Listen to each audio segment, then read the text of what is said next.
Welcome to Swami Vivekananda digital classes channel. Anjana Sagar Prathamik Vidya मंदिर पिशोर येथे रानमेवा कार्यक्रम उत्साहात संपन्न. अंजना सागर प्राथमिक विद्या मंदिर पिशोर येथे विद्यार्थ्यांच्या सहभागातून रानमेवा कार्यक्रमाचे यशस्वी आयोजन करण्यात आले.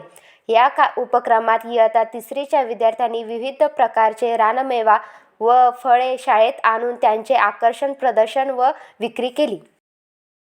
या कार्यक्रमात विद्यार्थ्यांनी पेरू, बोर, ऊस, पपई, माळू, शेंगा, चिंच, गाजर, वाटाणा, काकडी, शेंगदाणे असे विविध रानमेवे आणले होते.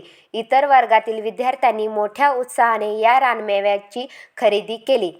या उपक्रमामुळे विद्यार्थ्यांना व्यवहार ज्ञान, सहकार्याची भावना, आत्मविश्वास तसेच निसर्गाशी नाते जोडण्याची संधी मिळाली. इयत्ता तिसरीचे वर्ग शिक्षक पद्मे सर यांनी विद्यार्थ्यांना रानवेडी ही कविता शिकवली होती व त्या अनुषंगाने सर्व प्रकारचे रानमेवे आणण्याचे मार्गदर्शन केले होते. त्यामुळे हा उपक्रम अधिक रंजक व अभ्यासपूर्वक ठरला. एकूणच हा उपक्रम विद्यार्थ्यांच्या सर्वांगीण विकासासाठी अत्यंत उपयुक्त ठरला. धन्यवाद.